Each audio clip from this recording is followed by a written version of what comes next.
Good afternoon and welcome to the Jefferson Chamber's Vision and Voice. I'm Todd Murphy and happy to be here in our fourth such virtual Vision and Voice.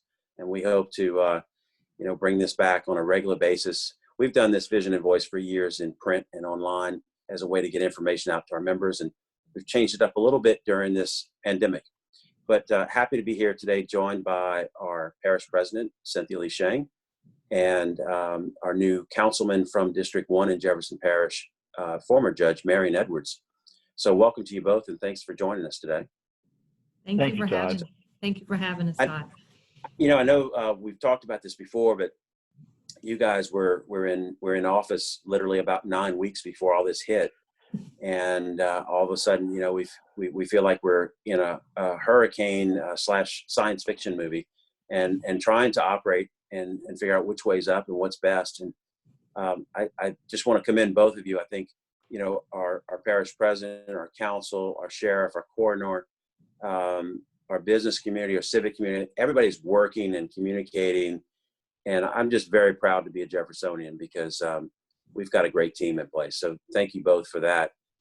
And now, as we do, typically we start with our parish president to just give us a state of the parish as to where we are in terms of the numbers, what kind of where are we, are things looking up, and what are the needs of the parish? What can the people that are watching this session of Vision and Voice help with in Jefferson?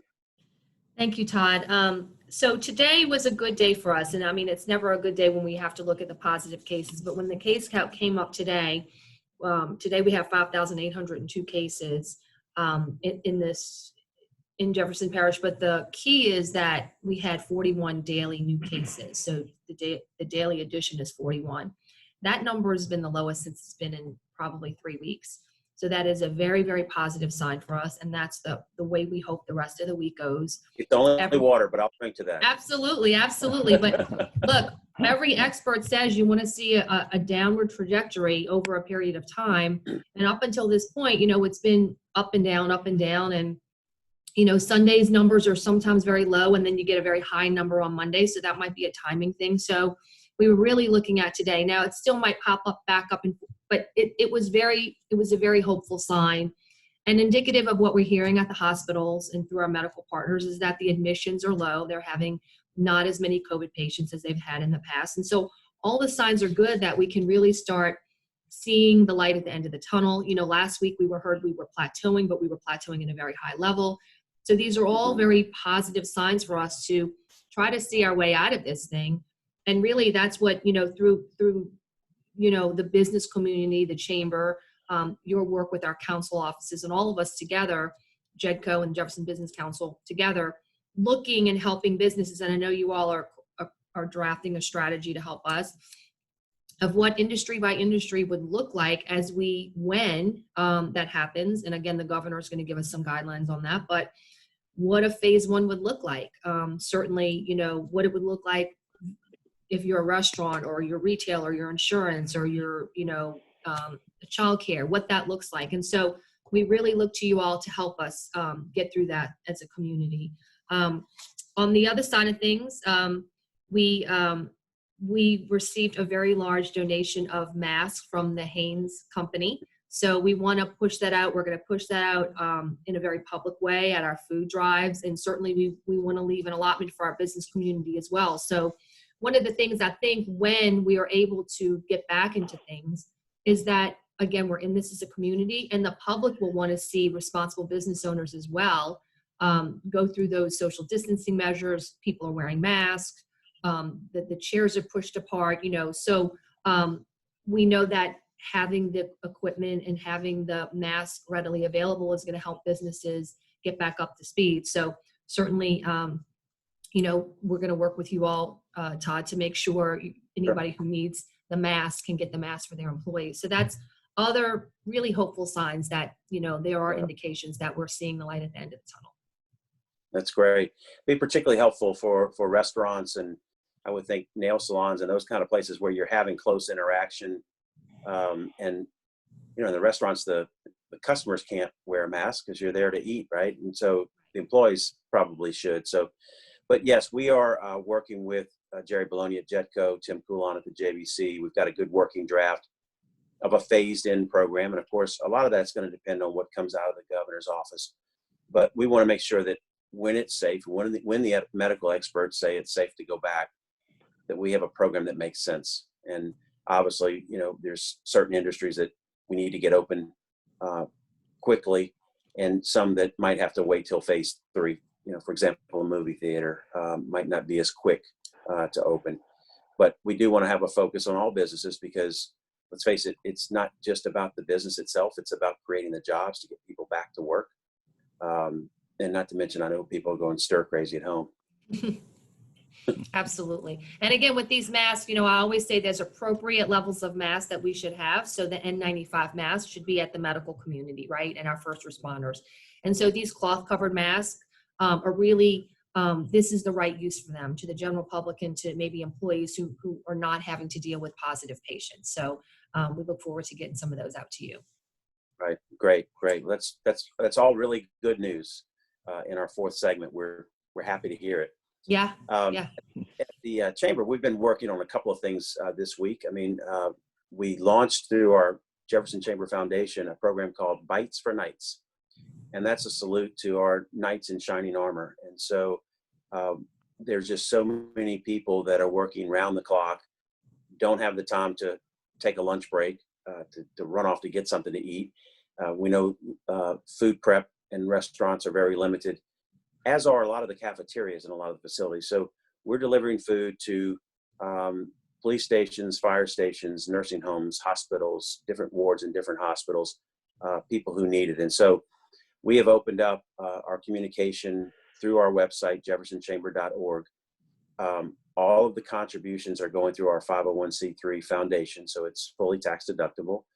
And what we're doing is we're matching up the donor money to our member restaurants. We have about 36 restaurants that are open that are also members of the chamber. And so we're trying to make sure that those folks, are getting some support from us.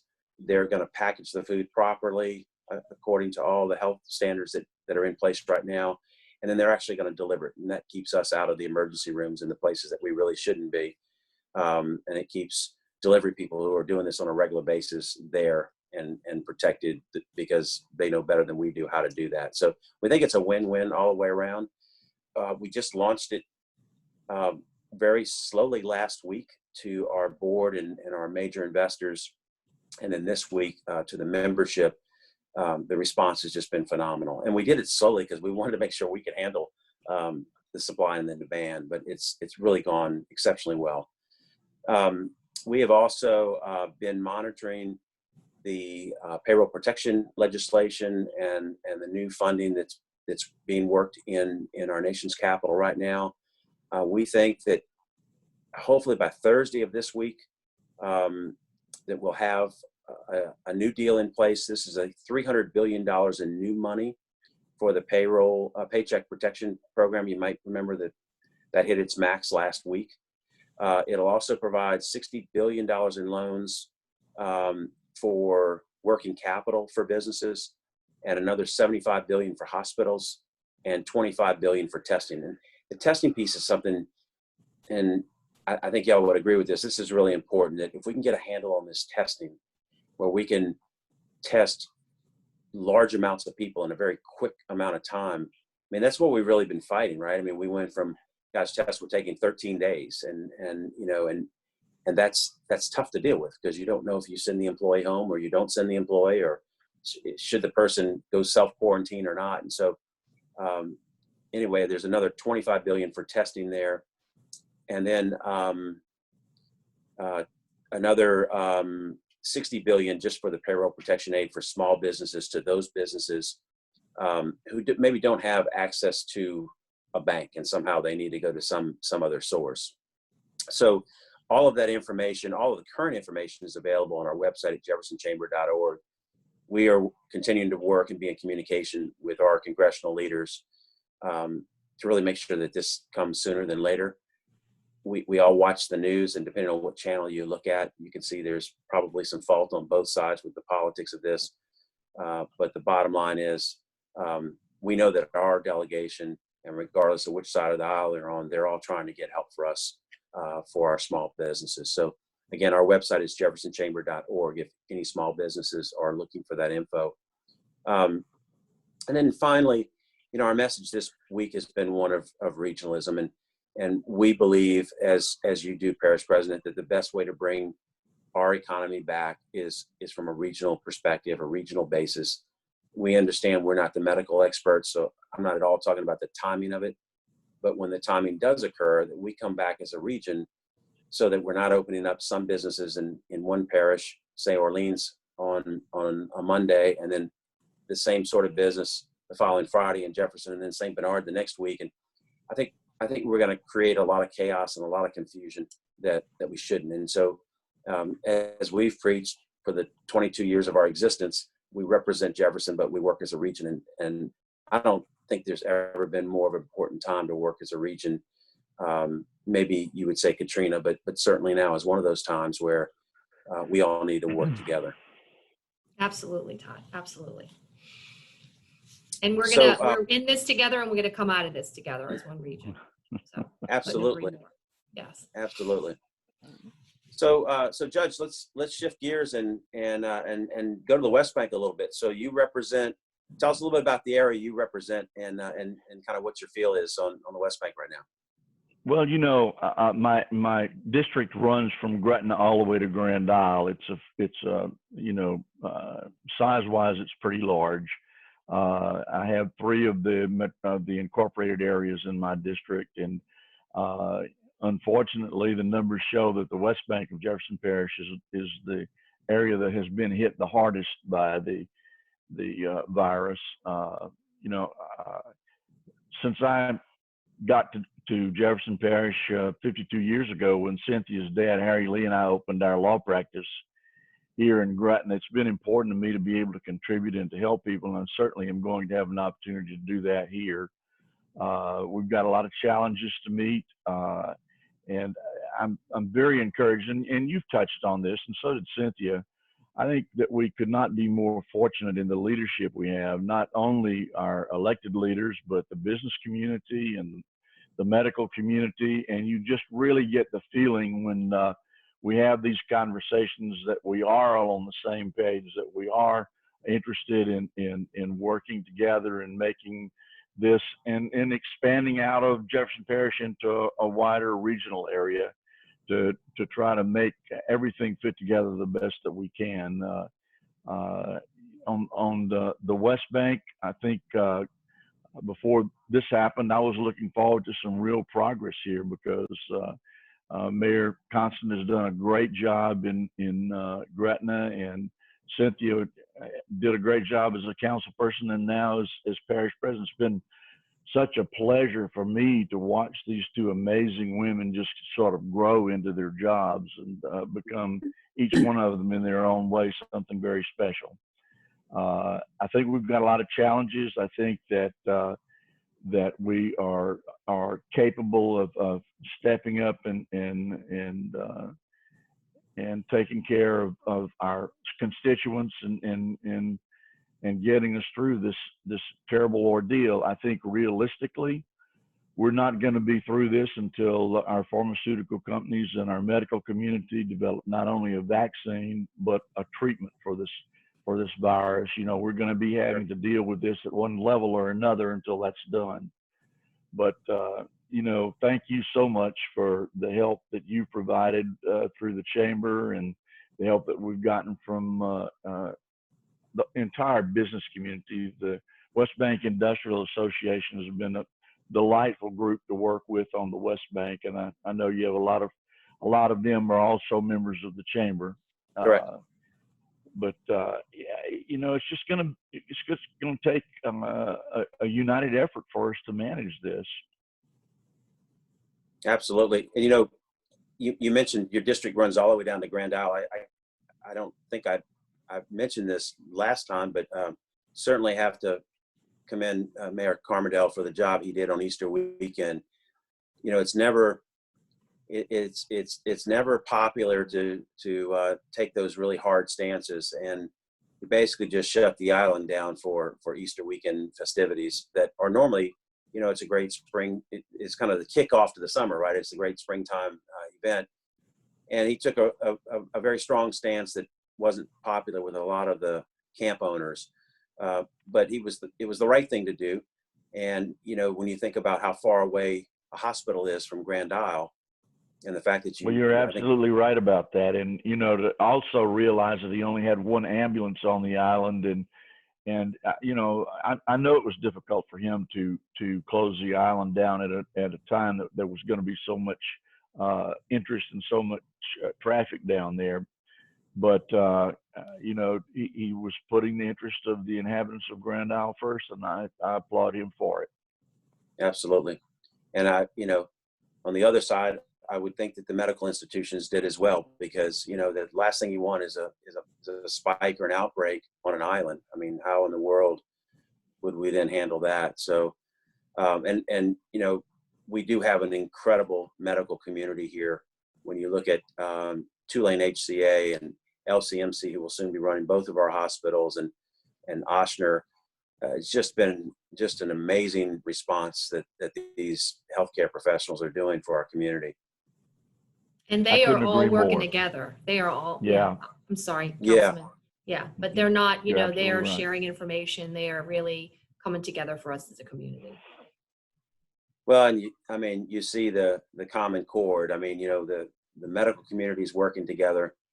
You know, our parish is working together, and let's face it. I mean, a lot of people in the council really didn't know each other until you really were forced to get to know each other.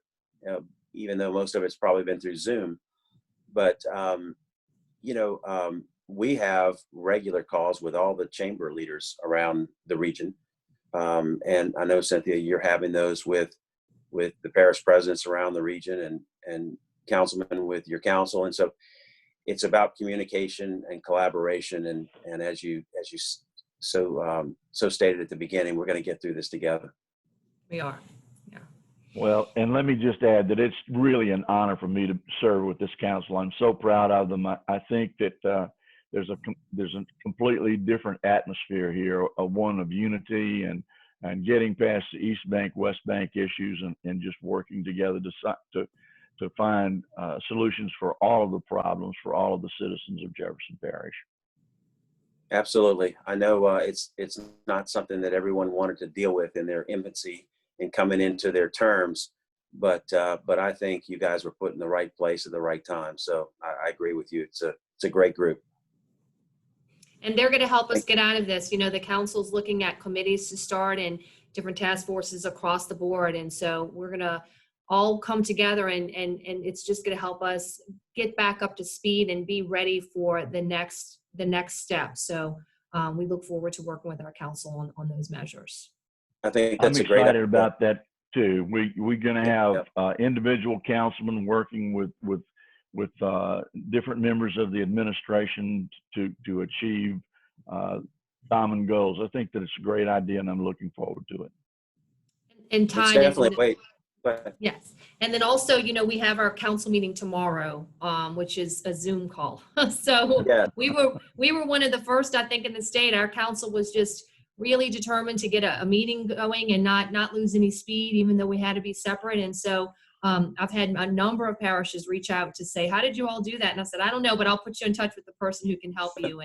And so it's been different. It's been fun. But again, on jeffparish.net or our Facebook page, and we have a way you can dial in and be part of a public hearing. So that's all because our council really just wanted to make that happen. And we were happy to support it with our IT side of it. And so we have our second one tomorrow. That's great. And so that meeting starts at 10 a.m. Gotcha. Yes. 10 a.m. Yes. 10 a.m. and so that's Wednesday, the 22nd. And that's great. It'll be a second such meeting. Now, I think that's a great service. I would not want to be the one trying to moderate that, but I'm glad y'all are doing it. Yeah, it went off okay the first time. So we'll see if we can do it again tomorrow. Good. Well, I'll be sure and tune in. Thank y'all very much for your time today, and thank you for your service, and just keep up the great work, and we'll keep partnering with you. Appreciate it. Thank you so much. Thank you, Todd, for everything you do. Absolutely. thank you everyone for tuning in to our fourth issue of Vision and Voice. Thank you.